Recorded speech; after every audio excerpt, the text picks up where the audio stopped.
Et bien salut tout le monde, alors aujourd'hui on se retrouve donc dans cette petite vidéo où je vais vous montrer comment transformer cet aquarium donc qui est complètement foutu. On peut voir que les algues s'y sont développées, il est complètement mort, les plantes n'ont aucune chance.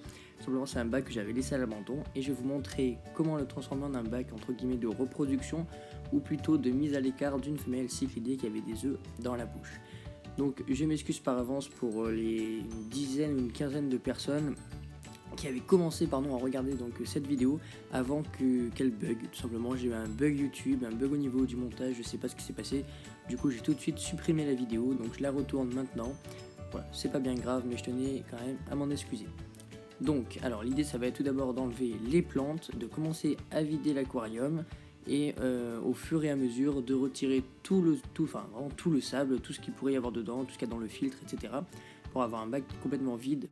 Donc voilà, voici le bac. Donc quand je vais commencer à le vider, on peut voir qu'il reste un tout petit peu de sable. Voilà, donc là le bac est entièrement nettoyé, il n'y a plus rien dedans, il est comme neuf. Donc j'ai gratté avec une raclette au niveau des vides pour enlever un maximum de calcaire. Bon, c'est pas encore parfait, mais enfin voilà. Et en attendant, je fais bouillir le sable pour éliminer toutes les mauvaises bactéries qui pourraient se trouver à l'intérieur. Donc voilà le sable qui bout. Et une fois cette opération faite, on vient remettre en eau l'aquarium. Donc voilà, on vient remettre le sable, les décors et on commence à le remplir. Donc là on peut voir que c'est ce que j'ai fait. Donc j'ai mis un décor en résine, d'habitude je suis pas trop fan mais là au moins elle pourra se cacher. Ensuite l'idée ça va être de venir remettre les bonnes bactéries donc, qui étaient dans le 600 litres dans ce filtre pour ne créer aucun changement, donc pour ne pas acclimater la femelle. Donc voilà les billes du 600 litres. Et ensuite l'aquarium est prêt. Et sans acclimater le poisson, on vient directement le mettre dedans puisque c'est la même eau. Oui, j'ai oublié de préciser, on prend l'eau du 600 litres ou de l'aquarium. Enfin, dans mon cas, c'est le 600 litres, mais vous prenez l'eau de votre aquarium où la femelle se trouvait avant. Donc voilà, après on n'a pas besoin de l'acclimater, on la met directement dedans en espérant que la femelle ne stresse pas afin qu'elle n'avale pas ses bébés ou qu'elle ne les recrache pas tout simplement. Voilà, donc ensuite j'ai oublié de préciser, mais ça c'est vraiment temporaire. On va pas laisser la femelle un mois, 2 mois, voire plus dans l'aquarium. C'est juste le temps que les bébés se développent. Un poisson de cette taille ne devra en aucun cas rester dans un aquarium aussi petit. C'est pas possible, le poisson ne va pas survivre. Donc à l'heure où je refais cette vidéo, j'ai déjà fait cracher les bébés. Donc elle est restée moins de 2 semaines dans le bac, tout simplement car j'ai créé un incubateur artificiel qui fera l'objet d'une prochaine vidéo. Voilà, donc j'ai créé ça vite fait et ça marche vraiment super bien. Donc ça fera l'objet sûrement de la prochaine vidéo ou du moins d'une des prochaines. Voilà, ensuite pour toutes les personnes qui se posent la question mais pourquoi je fais ça, tout simplement pour récupérer les bébés. Disons que si on laisse la femelle dans le bac d'ensemble, ça peut marcher mais il y a de grandes chances que la femelle se fasse pourchasser et qu'ensuite elle avale ou elle crache ses bébés. Donc là mon but ça va être de les récupérer, donc je vais mettre toutes mes chances de mon côté pour essayer de garder les œufs. Et là en l'occurrence la meilleure solution c'est d'isoler la femelle.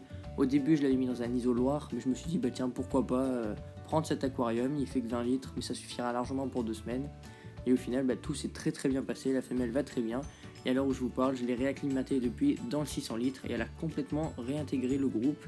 Donc il n'y a eu vraiment aucun problème au niveau de la hiérarchie. Voilà, après il y a encore plein d'autres avantages comme par exemple le fait qu'elle ne voit pas les autres manger, donc elle n'est pas narguée par la nourriture que mangent les autres si elle était restée dans le 600 litres. Il y a vraiment plein d'avantages, il y a vraiment beaucoup plus de bébés à l'arrivée. Je vous avais d'ailleurs montré sur Snap, pour ceux qui me suivent sur Snap tout simplement, la fois où j'avais fait une expérience, j'avais isolé une femelle au Lonocara donc dans un isoloir. À l'arrivée j'avais eu 62 bébés et une autre fois donc dans un autre test j'avais fait exprès de la laisser dans le bac d'ensemble et à l'arrivée j'avais eu seulement 14 bébés. Donc on peut voir que le ratio n'est pas du tout le même, c'est beaucoup moins productif de laisser la femelle en liberté dans le bac. Ensuite, une petite astuce, toujours pour écourter le séjour de cette femelle dans cet aquarium, c'est d'augmenter la température de l'eau de 1 à 2 degrés. Donc moi je l'ai augmenté de 2 degrés pour que les poissons, que les bébés se développent plus vite, et c'est le cas d'ailleurs. Normalement chez cette femelle, l'incubation dure entre 2 à 3 semaines, et au bout d'1 semaine et demie, les œufs ont déjà éclos. Je les ai déjà mis dans l'incubateur au moment où je vous parle. Donc ce qui prouve qu'augmenter la température ça aide vraiment beaucoup.